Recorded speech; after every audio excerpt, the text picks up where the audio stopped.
Okay, in this section of the Salesperson Survival Guide, we're going to be talking about how to manage your mindset. Now, if you are currently struggling in sales, it is absolutely essential, vital, more than anything else, to have a positive mindset. I mean, when things get tough, it can be very easy to allow negative thoughts and a defeated attitude to kind of cloud your ability to do well and to keep going and to make sure that you're successful in your sales career.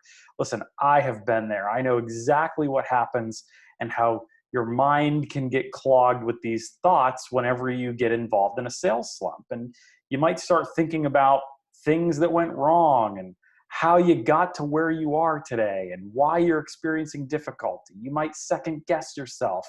You might be wondering, oh my gosh, if I'd have just chosen a different career path, where would I be today? And you might even be able to, or excuse me, you might even begin doubting the abilities that you bring to the table in your business and in your career and whether you can ever succeed again when going through difficult times. But the more you engage in thoughts like this, the worse you're going to feel and the more difficult it's going to be for you to get out of this slump. And as you work to stabilize and turn your business around back to where you want it to be, you really have to block out all that negative garbage. You have to focus on having a positive mindset. Now, that doesn't mean that you have to pretend everything's okay and bury your head in the sand and act like nothing is wrong.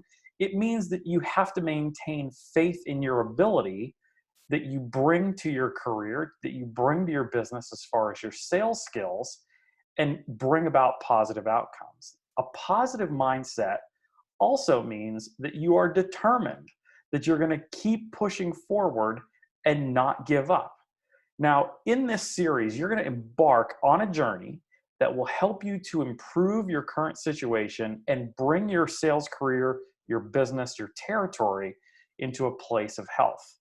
If you're having trouble with making sure you're focusing on a positive mindset, remember that every great business leader and every salesperson that you have ever respected has endured struggles that are similar to either what you're going through now or maybe worse altogether.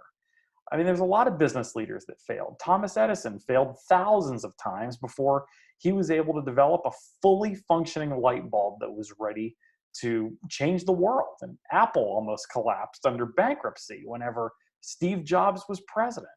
Bill Gates' first business was a complete and total failure, and look where he is today. And Henry Ford's first automobile went bankrupt within a year, and now you can't do anything in the world without a car or Uber, or his invention has certainly changed the world. I'm not saying you're going to change the world, but maybe you will. Either way, we won't know if you give up. In spite of the difficulties that these individuals that I just mentioned and others have experienced, there's been great success. And why? It's because they persevered.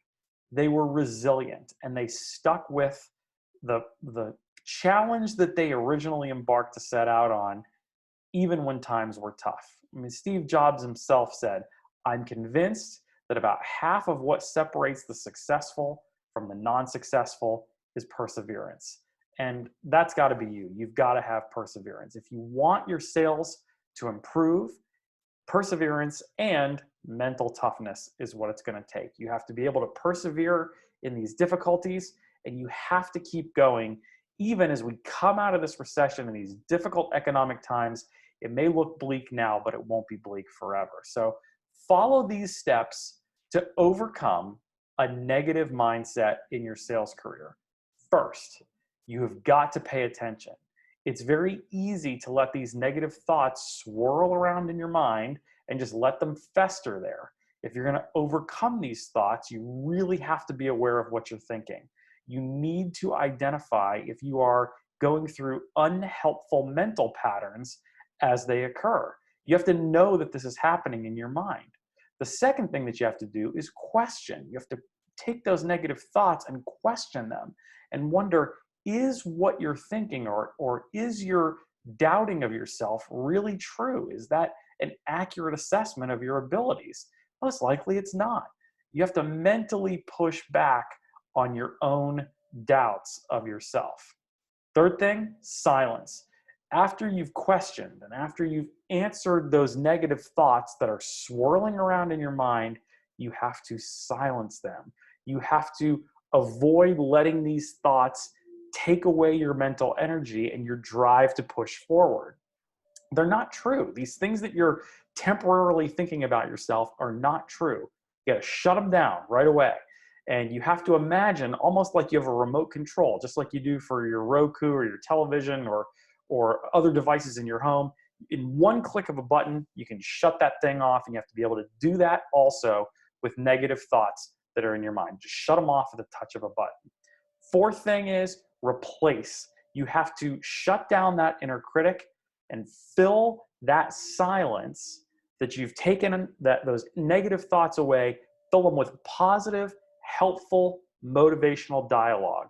You have to regularly remind yourself that you are better than this. You're stronger than this. You can overcome any challenge that you're experiencing in your sales environment and grow in the midst of difficulty.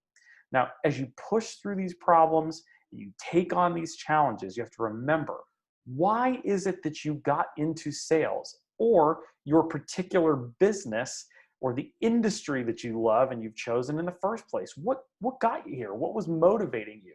What was the big problem?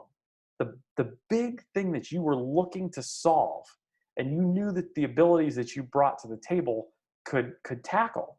What motivated you to take the risk of getting into sales or starting your own business rather than playing it safe and taking a 9-to-5 desk job for 50 grand a year? It's time to tap into your emotions. You have to look at the desires that brought you to get into your business or get into your sales career. It's important to focus on those things. Those reminders of your why, your original why, can be the driving force that helps you make the right decisions to get your sales back on track in this difficult time.